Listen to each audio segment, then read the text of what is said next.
Well, hey, welcome to the Andy George Leadership Podcast. Listen, this is a podcast all about helping you to reach your potential, to define your purpose, and to live with passion.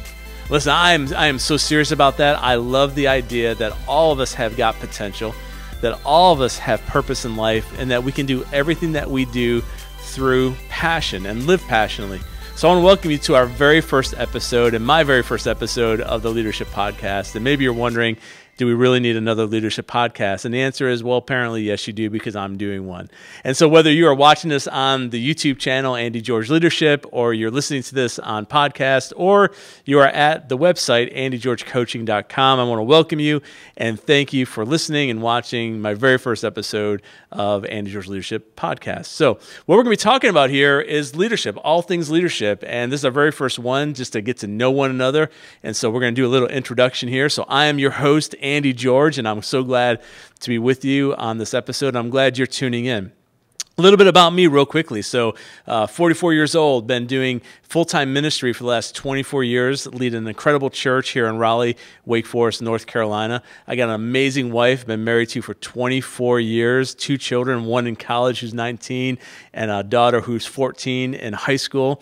And also as part of this journey, so I've been working with people for the last 24 plus years in ministry. And what I've learned about that is that leadership principles are the true, whether it's inside of a church world or whether it's inside of a personal life or inside of a business or a company or a corporation. There are certain leadership principles that just transfer and transcend beyond all of those platforms. And what I want to talk about is leadership. I love leadership. I love that John Maxwell says it this way. He says, everything rises and falls on leadership. And I really believe that statement. I believe that when Maxwell said that that's a true statement. Everything rises and falls on leadership. And whether you are leading yourself, whether you're leading an organization, a company, whether you're leading a department or a church, wherever you are leading it, everything's going to rise and fall on your leadership. And if I could help you in any way to help you with that potential and your purpose and your passion, that's what this is about, us talking, having conversation. I also want to take this time and talk about real life stuff, things that are happening right now. The way that we lead today is very different than the way people may have led years and decades ago. And so we want to jump into how are we leading during real life situations. So we're going to be talking about life and culture. We'll be talking about leadership. And that's really what this is all about here on this episode and on this podcast. So today what I want to do is I want to talk about a leadership principle that I'm entitling Get a Towel. Get a Towel. And now this is kind of a funny thing that happened actually to me and my family this last weekend. So this past weekend, we were at a volleyball conference or a volleyball tournament for my daughter. My daughter plays volleyball, plays on a travel team, and we're at this tournament. And so just get your mind around the size of this. Though the one particular place that we were in had 33 courts. Each court had 4 teams. Each team carried about 9 girls, plus coaches, plus parents. So you can only imagine that the whistles and the 14 to 17-year-old girls screaming was a constant for 3 days. And I think it's still rattling around inside of my brain, to be honest with you. Whistles and just yelling and chants and screaming. And, of course, parents who are cheering and losing their mind and all the things mixed in together. So that is what I want to talk about, because while we were there, I noticed something absolutely amazing that can absolutely transfer into wherever you are, whether it's a business or a company or church or your own individual life. So let me paint the picture for you for a few minutes. And I want to talk about getting a towel and what that means. So my daughter's team was playing next, and they were the next ones up to go. And so we're waiting on the sidelines, and we're sitting on the sidelines. We're watching the final game and the final match take place, and it's a pretty good game. It's a pretty intense game. And as this game is unfolding, halfway through the match, they have to switch sides to make it fair. And as they're switching sides, apparently one of the girls probably kicked over a little bit of a water bottle, and some water got on the sidelines. And, you know, if you've ever played anything on a wood floor surface, you know that water is not a good thing. And so there's a little bit of a danger hazard, but it's off the court. Well, what I noticed were how 5 different people and people groups responded to this. And in my mind, I'm thinking, man, this is a leadership principle that is unfolding right before me and a leadership lesson that's unfolding. And so here's it is. The first people are the coaches. So the coaches who moved from one side to the other side, they noticed the water. So the coaches were the first person and the first people to become aware of the problem. They became aware that there's an issue. There's water on the floor, that we've got to fix this water problem. We've got to deal with this. So how do we do this? But what they did next was what I consider, quite honestly, the weakest leadership leadership person that you have on your team, the weakest leadership principle is blame shifting. What these two coaches did, they just stood there over the water. They were just looking at the water. And as they're looking at it, they're just wondering, what is going on here, and why is there water on the floor? And they're looking around, and instead of fixing the problem, what they did next is they started to blame the other coaches. So these coaches, mind you, the match has started. These two coaches identified the problem. They became aware of the problem. But then they started blaming the other coaches, pointing over to the other coaches, saying, "Hey, this is your fault. Like you guys spilled this water over here." And then they're trying to get attention of the referee who is sitting up in the perch over the net, and they're trying to get that attention of the referee, saying, "Hey, we got a problem over here." And mind you, the girls are playing, so these refs are not paying attention to the coaches. The coaches are identifying the problem. They became aware of the problem, but then they blame shifted. They passed blame. Instead of fixing the problem, they just blame shifted.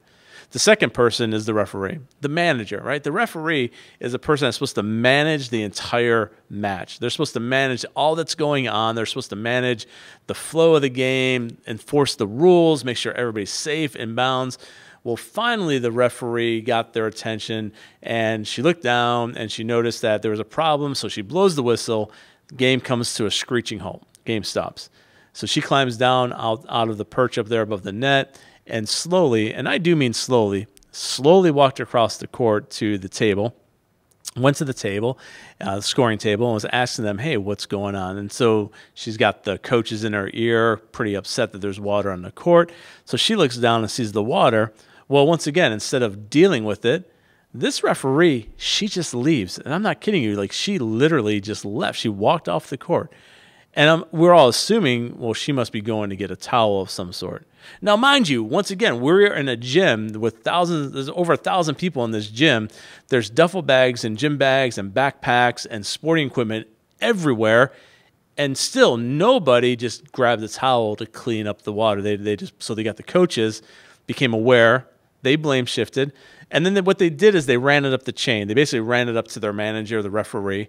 The referee comes down, notices that there's a problem, says, I guess I'll go figure it out. And she just leaves without communicating to anybody or telling anybody what she's doing, which leads to the third people group, and that is the players. These poor girls, these girls were giving it their all. They're diving on the court during the game. They're shouting, they're cheering, they're excited, they're so passionate. And then all of a sudden it came to a screeching halt. Well, guess what happened when the coaches started to identify the problem? Instead of dealing with the problem, guess what they forgot to do? They stopped coaching the girls. They stopped talking to the girls. They were so fixated on the problem that they stopped communicating to their players. And so you could call them the employees. You can call them the people that are doing the job. And so you got these girls out there that were at one point so excited, and they were passionate. They were jumping up and down.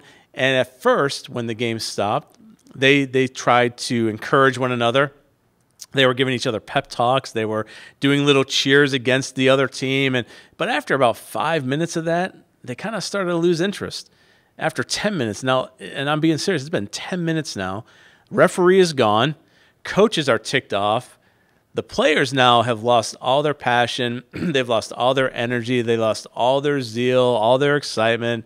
They have got no direction. There's no more leadership coming on the court. They literally just stood there like statues, dropping their heads. All passion gone.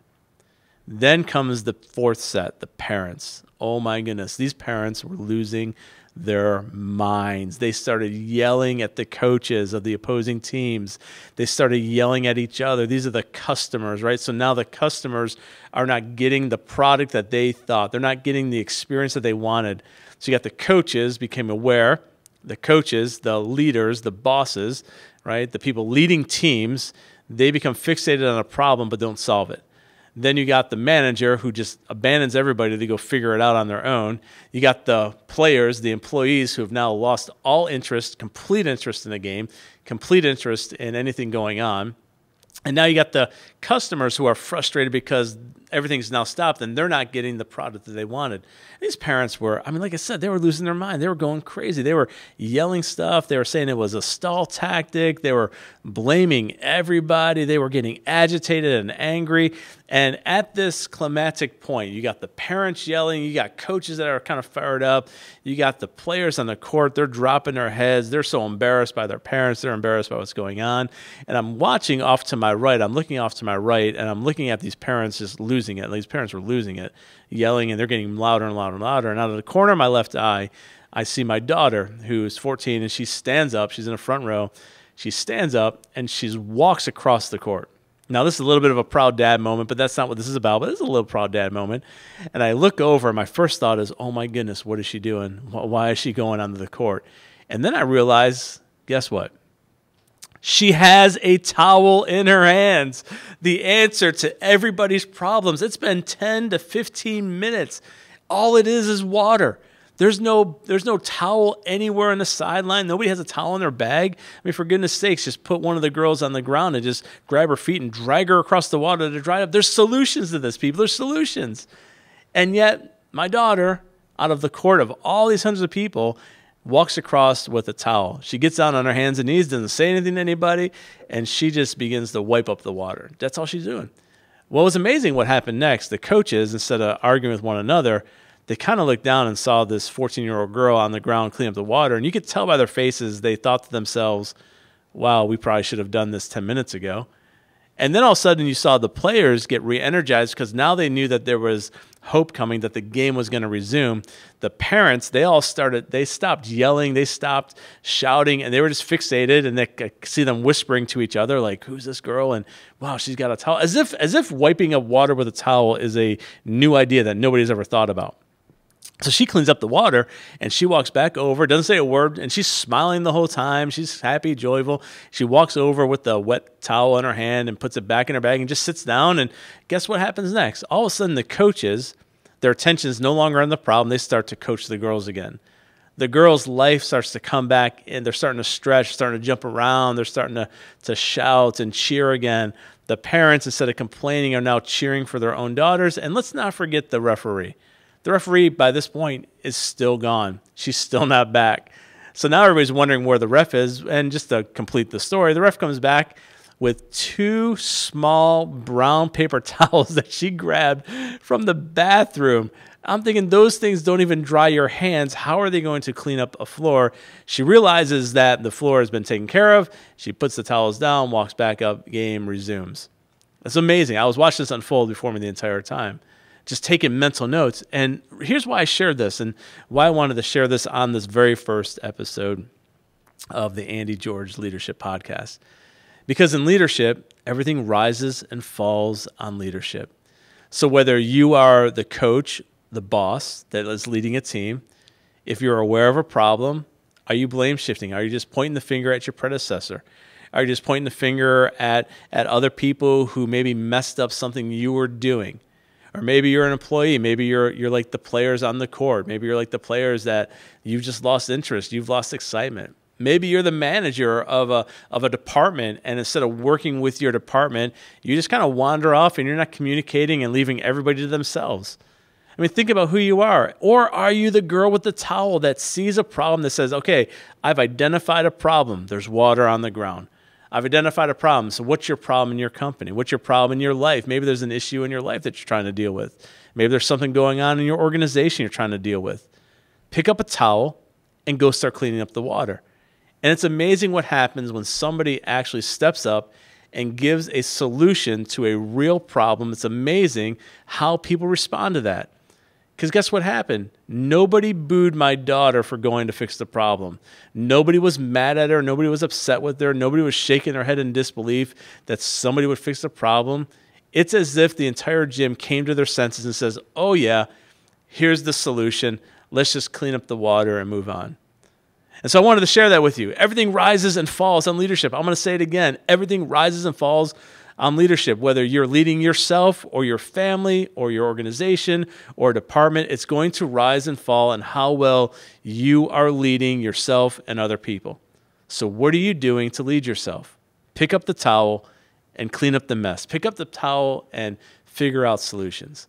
So, hey, this is our first episode. I hope you enjoyed it. I hope you enjoyed being with the Andy George Leadership Podcast. Listen, what will help us out is if you subscribe to this. So whether you're listening on a podcast or you're on the YouTube channel or you're on the blog page on the website, make sure that you are subscribing to this. Make sure that you're visiting andygeorgecoaching.com.